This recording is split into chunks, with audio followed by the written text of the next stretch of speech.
Et voilà, bonjour à tous et bonjour à toutes. Quel plaisir de vous retrouver en direct sur la RTG Boulbinet pour votre réveil citoyen et culturel. J'espère que vous vous êtes bien installés en compagnie de notre émission Scaloum Réveil avec votre café ou votre kinkiliba dans la main pour entamer cette belle journée en notre compagnie. Ce matin, dans Scaloum Réveil, avant d'ouvrir nos pages d'actualité et de service, nous allons prendre de la hauteur. Nous allons parler d'éveil, de responsabilité et de transmission. Et pour cela, j'aimerais partager avec vous ces lignes d'une puissance rare qui bouscule nos certitudes et nous force à regarder notre réalité en face. Écoutez plutôt. L'Afrique, la Guinée en particulier, semble plonger dans une longue nuit où la joie ne brille qu'un seul instant avant d'être engloutie par la misère et l'injustice. Ceux qui devraient éclairer les consciences se font souvent complices de l'obscurité, perpétuant le mal qu'ils prétendent combattre. Ces mots, ce diagnostic sans concession, mais d'une lucidité brutale, sont extraits d'un ouvrage qui bouscule le paysage littéraire et citoyen. C'est un appel à refuser le fatalisme, car comme le dit si bien l'auteur, un peu plus loin, au cœur de ce désespoir, il y a des âmes fidèles qui portent la flamme fragile de l'espérance. Ainsi, qui sont ceux qui doivent aujourd'hui éclairer nos consciences? Comment l'art, la culture et l'engagement de la jeunesse peut-il briser cette obscurité et faire gronder le tonnerre de la liberté? Pour en parler, pour décrypter cette œuvre majeure et comprendre le message qu'elle lance à notre société, nous avons l'immense plaisir de recevoir sous ce plateau M. Joachim Pogomou. Bonjour Joachim. Bonjour M. Camara. Comment ça va? Je vais bien et vous? En forme? Oui. D'accord. Et bienvenue dans cette émission Calme Réveil. Alors tout de suite, on va entamer cet extrait.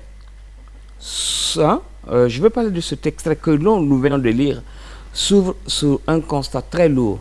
La Guinée et l'Afrique seraient plongées dans une longue nuit.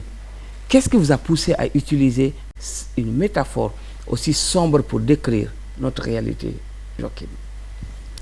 Merci beaucoup, M. Camara, pour l'invitation. Lorsque je reviens sur cette partie où je parle de la métaphore, vous devez comprendre que lorsque nous prenons le continent africain, aujourd'hui nous traversons des difficultés. Et ces difficultés sont vraiment très profondes. Et cela fait en sorte que l'Afrique n'arrive pas à atteindre un niveau de développement qu'il veut. Donc il est important que nous puissions nous réveiller, nous les jeunes, à combattre ce mal qui a longtemps perduré pour que nous puissions aspirer à ce développement radieux que nous voulons vraiment. Donc c'est la raison pour laquelle j'ai utilisé cette métaphore, histoire de réveiller les consciences endormies pour que nous puissions vraiment atteindre ce développement que nous voulons. Alors en parlant de réveiller les consciences, vous êtes allé un peu plus loin, le titre, le tonnerre de la liberté. Pourquoi ce titre? J'ai choisi le titre Le tonnerre de la liberté. Ça a vraiment une raison particulière pour moi. En premier lieu, j'ai choisi ce titre parce que j'ai constaté que l'Afrique traverse des difficultés énormes. Et ces difficultés sont à la base des inégalités sociales. Donc il était impératif que je puisse l'écrire, histoire de réveiller les consciences collectives, surtout la conscience des jeunes. Nous savons que la jeunesse représente le présent et le futur de l'avenir de notre continent. Donc, lorsque toutes les couches sont éveillées, cela va permettre à l'Afrique de stopper tous ces fléaux pour que nous puissions vraiment atteindre ce niveau de développement que nous voulons. Alors tout au long de cette partie, nous allons décrypter petit à petit quelques extraits, on va les lire ici, pour que les gens comprennent exactement ce à quoi on est à faire. Moi je vais partir, on va à la page 17, la belle fleur. Oui. Cette métaphore est faite pour les femmes, je crois. Et au fait, je l'ai parcouru, il est intéressant. On va lire juste cette partie, femme ébène, femme d'aubaine. C'est de toi que je parle, c'est toi que j'appelle, toi, belle créature, toi, femme mature, toi, à la beauté attrayante, toi, au charme envoûtant, femme de tous les temps, femme du matin, femme sans répit, viens que je contemple ta splendeur, toi, l'ébène des reflets d'or, toi, l'essence d'une rare lueur.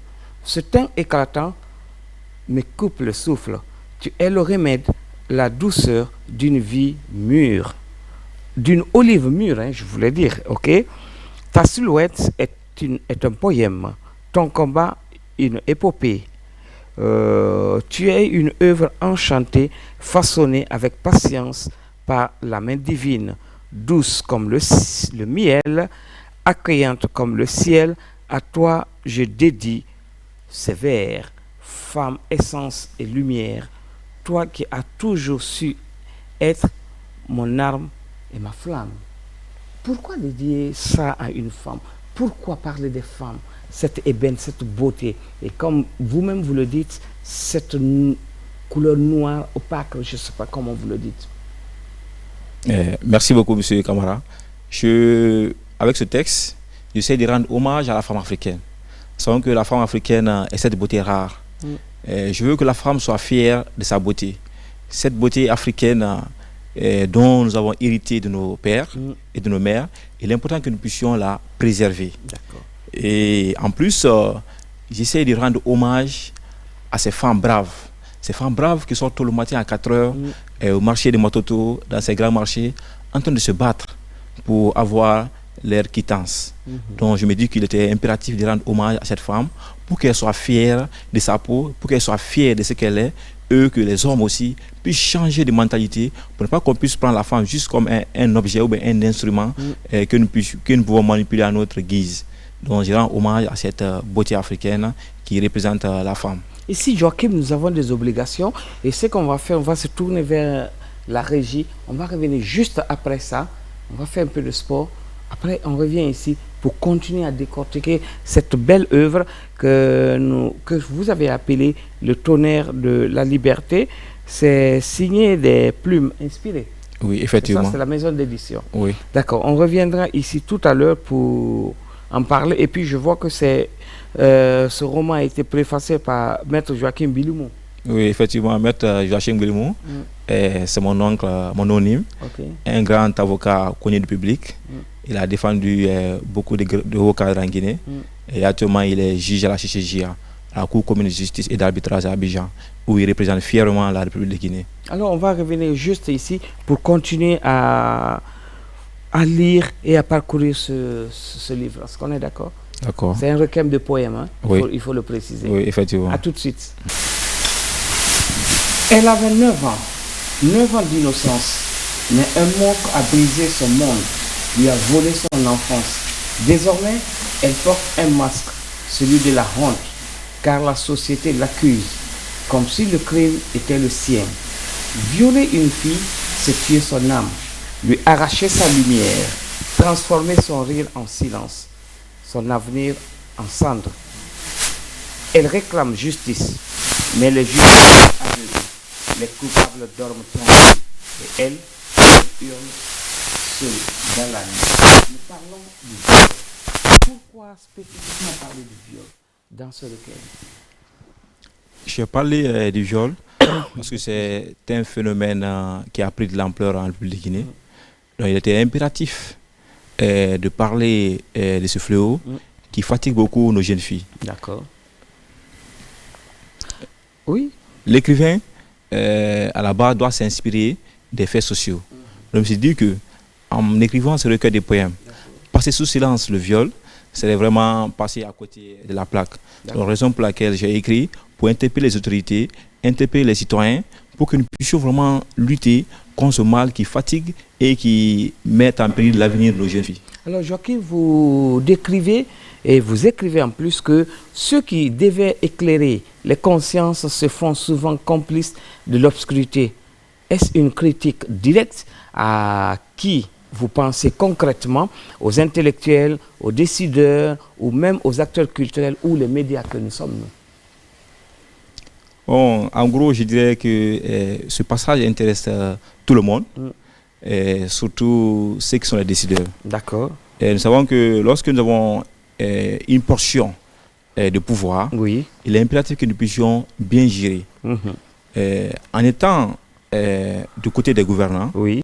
il est impératif que nous puissions respecter nos engagements, C'est clair. le serment. Oui. Mais si nous sommes à la base des malversations financières, nous sommes à la base de la corruption, de la gabegie financière, cela devient un problème. Pourtant, ceux qui sont devant, c'est ceux qui doivent nous éclairer. Mais si eux-mêmes ils sont à la base de ce mal que nous sommes en train de vivre, cela devient un problème majeur. Donc il est impératif que nos dirigeants puissent prendre conscience de cette situation pour nous sortir de cette difficulté, de ce calvaire.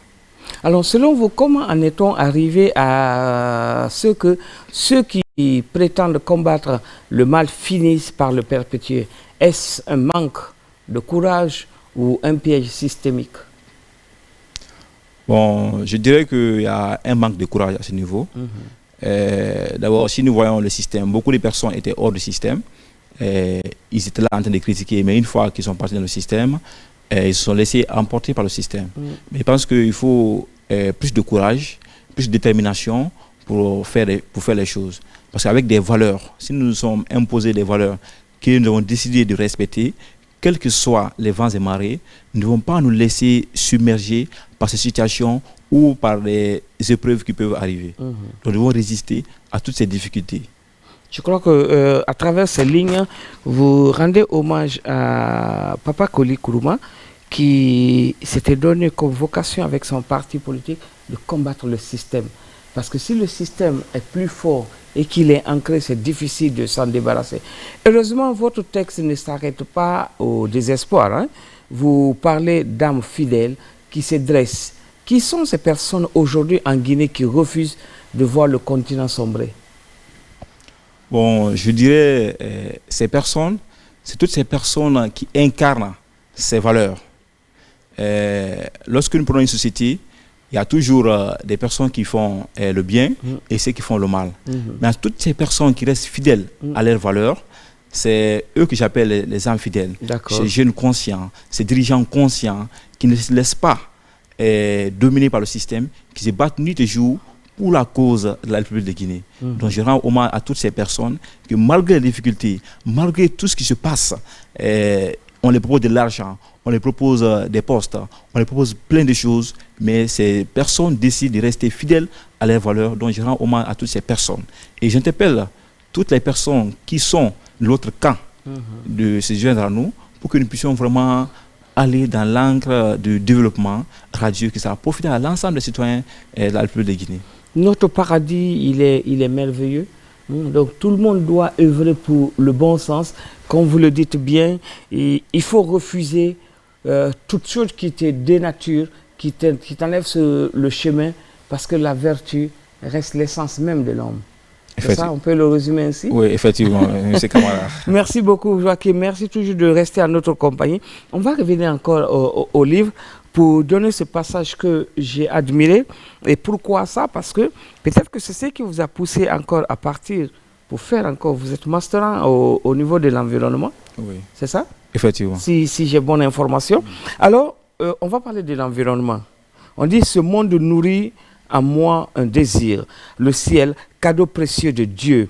Là, je trouve l'extase, une vie prolongée par sa douceur. Mais avec le temps, nos forêts s'effondrent, les rivières s'achèvent, le climat se réchauffe, nos vies menacées et aucun accord en vue. La faune disparaît, comme le pauvre sans téléphone. Ce trésor se perd, sémence oubliée. Le désert avance, le changement nous engloutit. Nos sols durs, nos dabas peinent à percer. On s'est dit, ça ira, mais l'espoir faiblit. La tragédie frappe, mais personne n'agit. Il est temps d'agir, pas de regarder. La tragédie est partout. Peut éteindre le feu, d'accord. Frères d'Occident, de l'Afrique, unissons-nous au lieu de forger des armes. Investissons ces milliards pour sauver l'humanité. c'est d'actualité. Du côté du Venezuela, plus de 2000 morts. C'est vrai que c'est un séisme, mais l'on peut le dire aussi que tout ça s'est conditionné au changement climatique. Aujourd'hui, le désert approche nos pays, nos forêts se dégradent. Pourquoi avoir choisi ce thème? J'ai choisi ce thème, l'environnement, c'est parce que c'est un thème très essentiel qui intéresse l'ensemble de la société. Aujourd'hui, nous voyons que notre environnement est menacé. Donc, il est impératif que nos dirigeants puissent prendre le soin pour protéger l'environnement. Si je prends l'exemple un peu sur Sigiri, et actuellement faire la culture vers Sigiri, le sol est devenu très dur aujourd'hui comparativement à la région forestière ou à la Moyenne-Guinée. À travers l'exploitation, la destruction de l'environnement, le sol ici devient très dur et cultiver devient un problème aujourd'hui. Donc il est important que nous puissions mettre en place des moyens qu'il faut pour que nous puissions protéger l'environnement. Parce que si l'environnement est détruit, si l'environnement n'existe pas, nous ne pouvons pas exister. Nous vivons grâce à l'environnement. C'est l'environnement qui nous tient. Sans cet environnement, l'être humain ne pourra pas vivre sur Terre. D'accord. Alors c'est voilà, une perche aussi pour nous de remercier et féliciter le gouvernement qui se bat de ce côté, surtout en interdisant cette pratique néfaste de tous les poquelins qu'on voyait du côté de Sigiri. Pour qui détruit l'environnement. Aujourd'hui, il est très difficile de retrouver les cours d'eau là-bas parce que tout est pollué. C'est ça aussi. L'on ne peut pas vivre sans cet environnement parce que notre essence même, c'est cela. Alors, Joachim,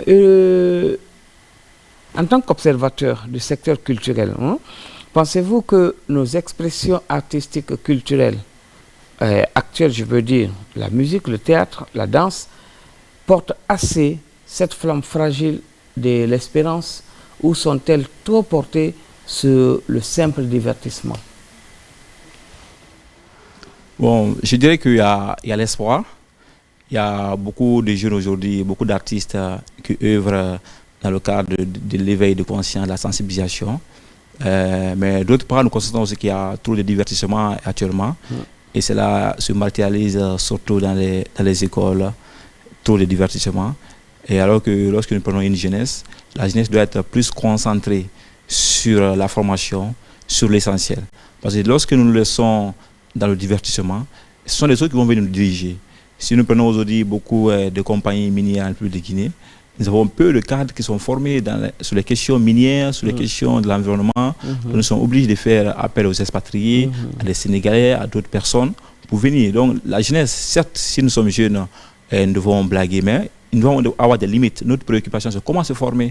Et la formation devient essentielle, que nous devons prioriser sur le divertissement. Et là, c'est très important ce que vous évoquez, parce que partout où on a des mines, c'est ce conflit d'employabilité qui se pose surtout avec la jeunesse.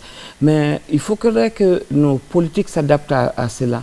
Tu prends une ville, Boké, Sigiring, Mangiana ou n'importe laquelle, mais une ville minière, il se trouve que les natifs n'ont pas fait des études qui ont trait directement à cela. Donc, l'emploi qu'ils peuvent avoir, c'est la maintenance, les techniciens de surface, mais ils ne peuvent pas accéder à des postes de responsabilité parce qu'ils n'ont pas fait des études exactement par rapport à ça. Quel est l'appel que vous pouvez lancer par rapport à ce phénomène aujourd'hui? Bon, l'appel que je peux lancer, d'abord je vais préciser une chose au niveau de ce côté. Lorsque nous prenons le code pétrolier et le code minier, l'État oblige les sociétés minières à former les cadres guinéens. Donc, il y a une politique à travers le contenu local de former les cadres guinéens. Donc les sociétés minières sont dans l'obligation de former les cadres guinéens pour que dans le futur, ils puissent occuper ces grands postes de responsabilité. Certes, il y a cette politique qui est mise en place, mais cela, ça prend du temps. Donc il est impératif en tant que nous les jeunes, qui voulons prendre les rênes de ce pays, d'aller se former, de s'intéresser à la formation pour que vraiment nous puissions revenir diriger tous ces grands postes qui nous intéressent.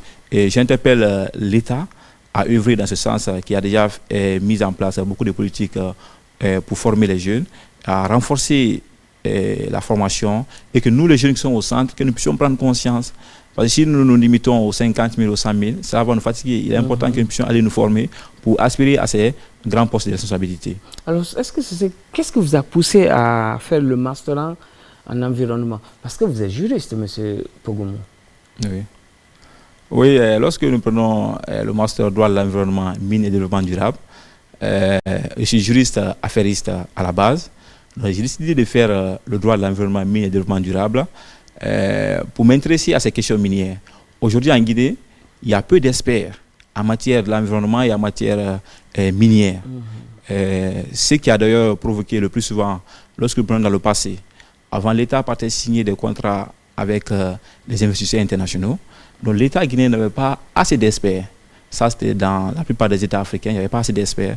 Donc, c'est exemple un peu comme lorsque vous prenez un avocat qui a 20 ans d'expérience face à un cadre qui n'a qu'une année d'expérience, mais qui n'a presque pas d'expérience en question minière, lorsque vous l'envoyez face à une personne qui a 20 ans d'expérience, forcément, l'investisseur qui a les moyens va prendre le dessus sur les pays africains. Oui. Donc, je me suis intéressé à ça pour aspirer de m'être avocat, pouvoir défendre les intérêts de la Guinée sur la scène internationale, pour que les contrats que nous allons signer désormais, ces contrats puissent être favorables à la République de Guinée. Et aujourd'hui, grâce à des jeunes dynamiques, à la politique mise en place par l'État, il y a plusieurs jeunes qui ont des compétences en question minière, et cela est à saluer vraiment. La Guinée est un pays minier par excellence, hein? Mais nous on dira que la Guinée est un scandale culturel. Hein? Oui. On est d'accord. Alors ce master en environnement, qu'est-ce que ça peut apporter à la Guinée en termes de développement ou en termes de vision? Bon, lorsque nous prenons le master à la base, c'est un master pluridisciplinaire. Nous savons qu'aujourd'hui, nous avons peu d'experts sur les questions environnementales. Si nous avons plusieurs experts qui sont formés sur les questions environnementales, cela va nous permettre ici de pouvoir préserver l'environnement. Vous devez savoir que chaque entreprise qui doit venir exploiter les ressources en Guinée est obligée de se soumettre ici à des obligations environnementales. Et lorsque nous n'avons pas d'experts agrégés ou agréés pour pouvoir ici faire tout ce qui concerne l'étude d'impact environnemental et social, c'est là nous serons obligés d'aller chercher des experts internationaux pour qu'ils puissent le faire, et en le faisant, nous déboursons des milliards. Mais cela ici va permettre à la République de Guinée d'intégrer l'environnement dans tous les secteurs. Si nous voulons construire les routes, intégrer l'environnement. Si nous voulons un développement économique, intégrer. Parce que si nous prenons tout ce que nous faisons dans le cadre du développement, si nous tenons compte de l'environnement, cela va permettre de préserver ce joyau qui est notre paradis. Donc, cela va vraiment apporter à la Guinée en termes de protection de l'environnement et en termes de protection de notre écosystème en un mot. Voilà. Étant aussi que la télévision, c'est les obligations, on va se tourner encore vers la régie parce que c'est ce qui fait vivre notre télé. Après cela, on va revenir. Parce que pour votre information, sur notre télévision, nous sommes tellement généreux ici que tous les matins, on fait gagner de l'argent aux téléspectatrices et téléspectateurs. Ça s'appelle là, c'est Jackpot. Il suffit juste de composer, prendre le téléphone, quel que soit l'opérateur, étoile 03 41 étoile 2 dièse. Voilà, vous allez recevoir des consignes ou des directives à mener pour placer votre pari. Hein? Après, on revient ici pour continuer à feuilleter ça, à le lire, à le décortiquer, à le dévorer et l'adorer plus tard. Est-ce qu'on est d'accord? Merci. Après, on revient tout de suite. Nous parlons aujourd'hui de ce roman, ce recueil de poésie surtout, Le Tonnerre de la Liberté, édité par les plumes inspirées de notre ami, notre invité, Joachim Pogoumou, préfacé par le grand maître, l'avocat, maître Joachim Bilimou. À la page 67, il rend hommage à un digne fils d'Afrique. Je vais parler de Muammar Kadhafi, le guide de la révolution libyenne, assassiné ici même sur le sol africain et chez lui-même en Libye. Tu es venu comme un phare, mon colonel, pour éclairer l'Afrique des ténèbres, pour essuyer les larmes de l'Afrique qui a gémi Sous ta direction, la Libye était un paradis. Homme de vision, l'Afrique rêvait d'un avenir radieux. Il nous disait, amis, mais péché dans nos eaux, tu as agi avec sagesse et veillance. Mais animés par la division, ils ont mis à nu tes idées. Ils t'ont caricaturé en monstre, mais tu as gardé ta dignité, refusant de vendre l'âme de l'Afrique. Ils t'ont effacé et la Libye est dévastée. L'Afrique pleure, les escrocs se partagent le butin. L'Union africaine n'a pas pris position. Les marionnettes sans âme répètent sans comprendre, sourdes aux cris du peuple. Pourquoi cet hommage à Muammar Kadhafi? J'ai essayé de rendre hommage à Muammar Kadhafi parce que je me dis que c'est un grand dirigeant qui a beaucoup fait pour le continent africain. Et lorsque nous prenons avec ce que nous avons connu dans les histoires à travers les médias, il nous fait comprendre que Kadhafi c'était un homme, c'était un dictateur, c'était une mauvaise personne, il n'aime pas la démocratie, il n'aime pas la liberté. Mais lorsque nous avons mûri, nous avons grandi, nous nous sommes rendus compte que tout ce qu'on avait dit sur le monsieur, en grande partie, ce n'est que du mensonge. Donc ils ont menti, ils ont caricaturé le monsieur, ils l'ont peint en un monstre pour nous faire croire que c'était une mauvaise personne. Donc je leur rends hommage pour que nous les Africains, nous puissions ouvrir les yeux. Nous ne devons pas rester là en train de consommer, à recevoir ce que juste les autres médias vont nous dire. Il est impératif que nous soyons avertis, que nous puissions mûrir les réflexions, à ne pas se laisser manipuler, se débarrasser de nos zéros, nos dirigeants, qui se battent nuit et jour pour nous offrir les droits d'eau. Hier, lorsqu'il était au pouvoir, la Libye c'était un paradis sous terre, une référence pour le continent africain. Et Kadhafi a beaucoup fait pour les pays africains. Il a investi en termes d'argent, il a investi en termes de courage, en termes de motivation, en termes d'inspiration. Et voir que ce monsieur qui a beaucoup fait pour l'Afrique a été tué, cela me donne la rage, cela me touche très profondément. Raison pour laquelle je lui ai rendu hommage, pour que la jeunesse africaine se rende compte de la réalité, que ce monsieur, ce qu'on nous a dit, ce n'est pas ce que nous devons retenir de lui, mais plutôt nous devons retenir que c'est un monsieur, c'était un homme qui était bon, qui a beaucoup fait pour le continent. Donc il est impératif de protéger désormais tous nos dirigeants qui se battent nuit et jour pour nous donner cette liberté, cette dignité qui est vraiment essentielle. Alors comme vous l'avez dit, et pour votre information, si nous sommes à cette télé aujourd'hui, c'est grâce à ce monsieur Muammar Kadhafi qui a offert la télévision à la Guinée, c'était en 1977. Donc c'est pour dire que Kadhafi, ce n'était pas seulement sa Libye. Hein. C'est, certes, comme on le disait, c'était un dictateur, ils le disent. Mais c'était un dictateur qui, chez lui, on ne payait pas l'électricité. Les démocrates, ça ne se fait pas. Hein. Tu payes l'électricité. Dans ceux qui se disent les pays démocratiques, les pays en avance, Kadhafi, sous sa dictature, le Libyen ne payait pas la facture d'eau. Le Libyen ne payait pas la facture d'électricité. Le Libyen ne payait pas son ordonnance. Le Libyen n'avait pas faim. Moi, jusqu'à un moment donné, je ne connaissais pas un Libyen aventurier. Après, on dit que c'est cet homme qui est un dictateur. Alors, si tout le monde est dictateur comme Kadhafi, je crois qu'on doit prendre, on doit l'accepter. Et comme vous le dites bien, refusons qu'on lynche nos héros, qu'on lynche nos dirigeants, qu'on les dégrade et qu'on les fasse traîner comme on l'a fait à ce grand monsieur. Mais je crois que l'Afrique se réveillera et l'Afrique comprendra qu'il faut qu'on protège nos siens. Vos textes aussi évoquent une lutte envers et contre tout.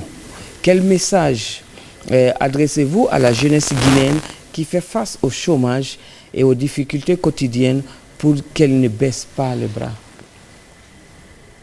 Le message que je peux adresser à la jeunesse guinéenne, nous sommes l'avenir de ce pays et nous sommes le futur. Nous ne devons pas nous laisser submerger par le système. Nous devons aller vers la formation. Nous devons nous former. Nous devons chercher vraiment à aspirer à ce qui est grand. Voir grand et cela va nous permettre d'atteindre nos objectifs. Lorsque nous nous laissons distraire par des événements éphémères, cela va retarder notre ascension. Donc il est impératif aujourd'hui de passer à l'essentiel, de laisser tout ce qui ne nous permet pas d'atteindre notre objectif, de s'en débarrasser. Et malgré c'est difficile, mais les jeunes ont pu bâtir des empires en République de Guinée. Je peux rendre hommage à Amadou Tal, Salah Tal, qui est aujourd'hui un jeune inspirant, qui motive les jeunes, Lamarana Keita, Marie Bimou, tous ces jeunes ont réussi ici. Et cela vraiment est une fierté pour nous de savoir qu'il y a des jeunes, malgré les difficultés, malgré les épines, malgré les vents et marées, ont pu réussir en République de Guinée. Alors on peut prêter ce texte à Guico Press de M. KPC Kelfala Kamara.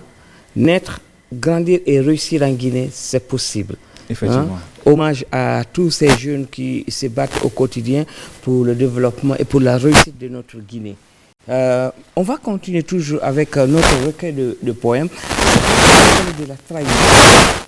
C'est à la page 71 où on dit « Nous sommes la voix des sans-voix, porteurs de rêves brisés, l'espoir des délaissés. Nous proclamons être le bâton de l'aveugle, portant la lumière dans l'obscurité. Nous rêvons d'une société libre et vraie, où l'aigle s'élève, où les mensonges tombent. Les écrivains, artistes, journalistes militent pour un monde meilleur, où la vérité éclate contre l'obscurité du mensonge.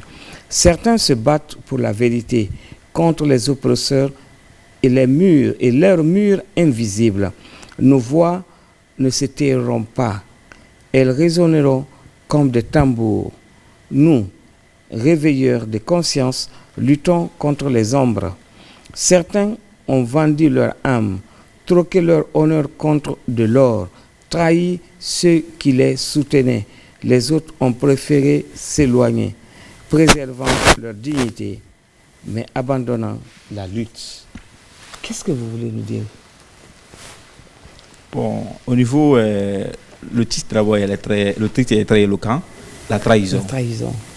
Donc nous voyons que lorsque nous prenons le continent africain dans sa globalité, la traîtrise caractérise le noir.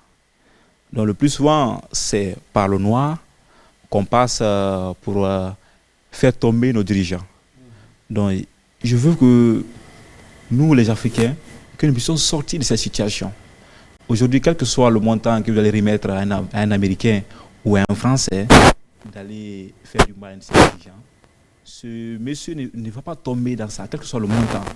Il va se dire non, moi je préfère plutôt ce monsieur qui est là pour bâtir des empires pour nous. Mais nous, Africains, il nous suffit de nous proposer des montants pour que nous puissions oublier toutes ces valeurs que nous avons construites pendant des années et nous tombons dans la trahison. Donc il est impératif que nous puissions sortir de cette situation qui a longtemps perduré. Il faudrait que cela prenne fin.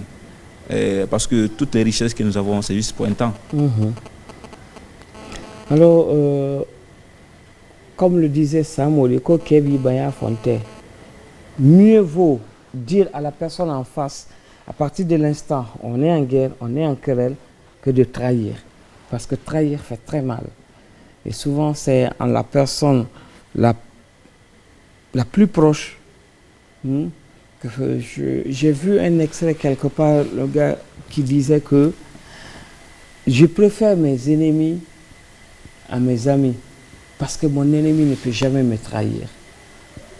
C'est évocateur, c'est très important et on le dit souvent qu'on n'est trahi que par les proches.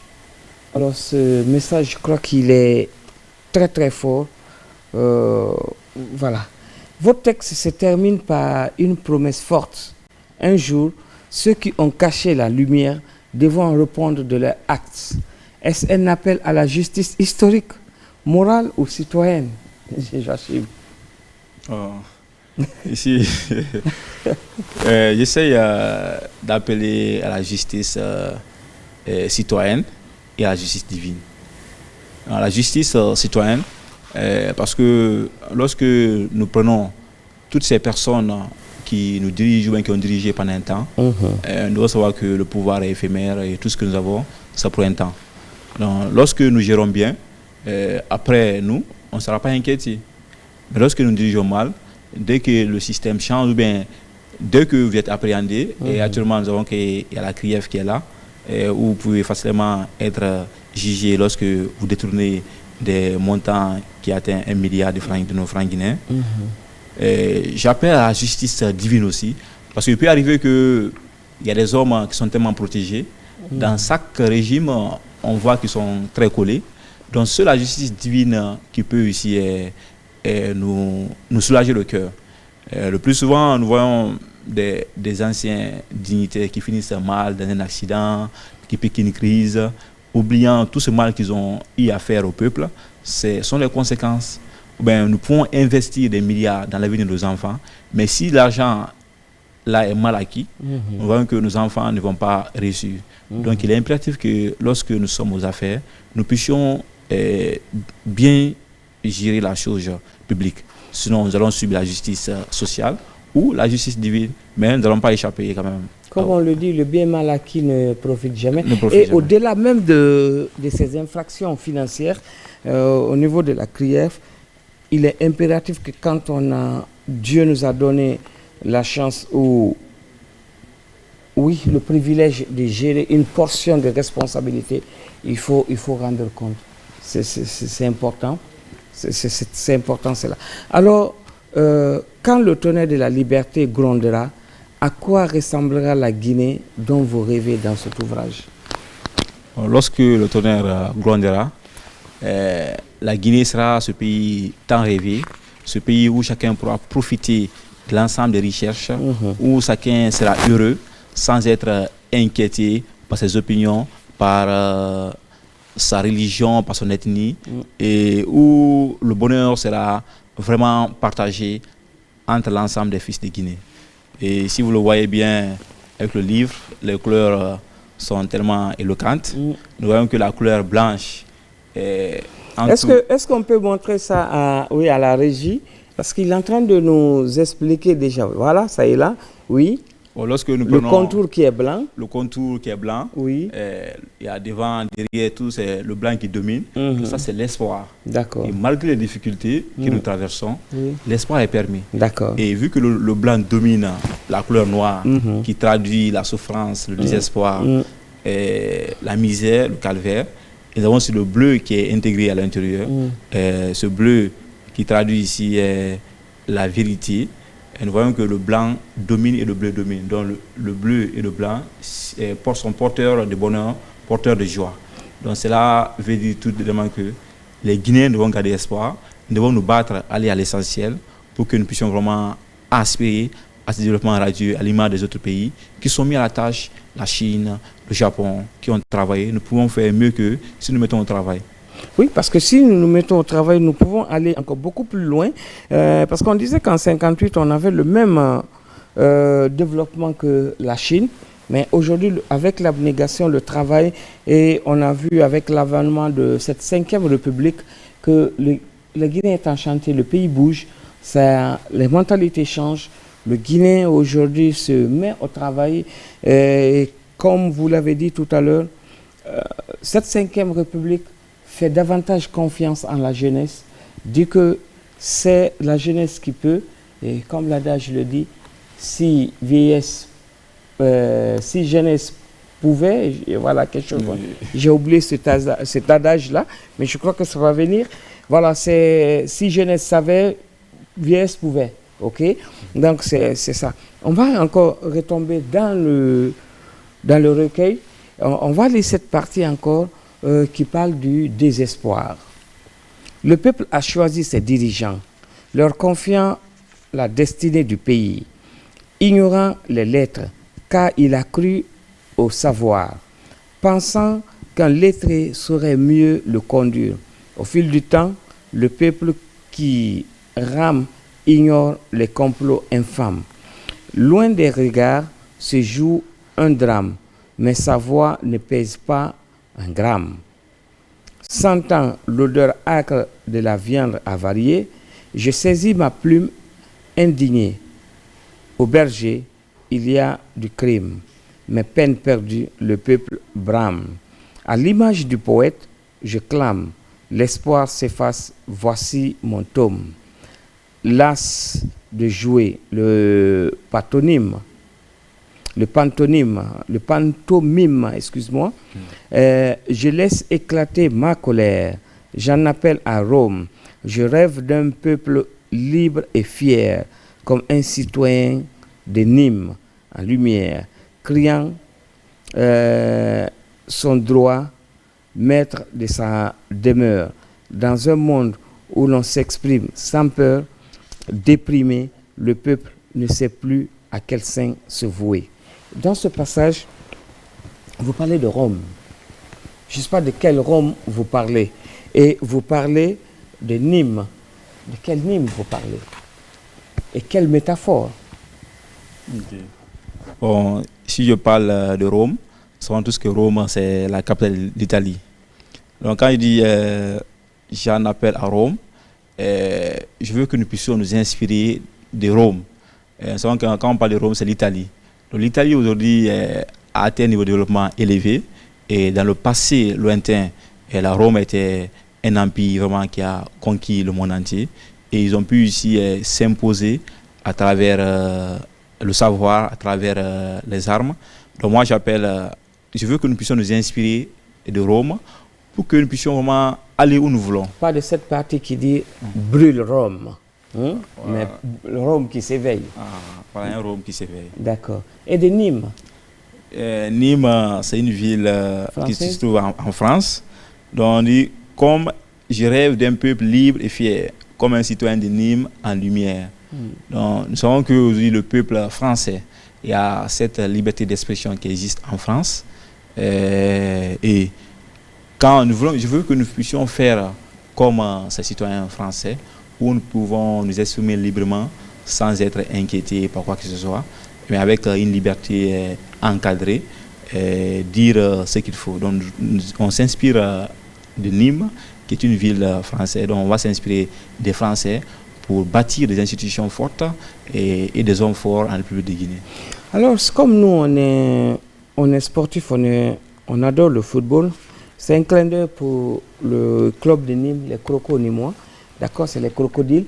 Alors, pour finir, si les téléspectatrices et les téléspectateurs de la RTG2 ne devaient retenir qu'une seule phrase ou une seule action à mener dès ce matin, après vous avoir écouté, vous avoir vu, quelle serait-elle? Ce que les téléspectateurs peuvent retenir de mon recueil de poèmes dénommé Le Tonnerre de la Liberté. Et vous devez savoir que Le Tonnerre de la Liberté, c'est un livre pour nous, surtout les jeunes. Il appelle à se réveiller, à changer les mentalités. Nous avons longtemps été manipulés.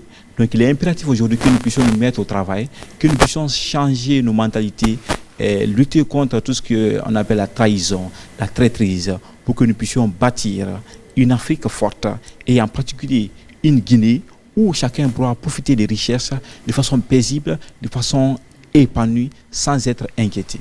Merci beaucoup, c'est sous ces mots que nous allons fermer porte et fenêtre de cette matinale. Quand nous me réveille, quant à vous, faites tout ce qui est bien dans la vie, œuvrons pour la démocratisation, la liberté et le bonheur de notre cher peuple guinéen. Tout ce que vous faites, faites-le bien, la vie n'a pas de brouillon. On se retrouve très prochainement. Bonne journée chez vous.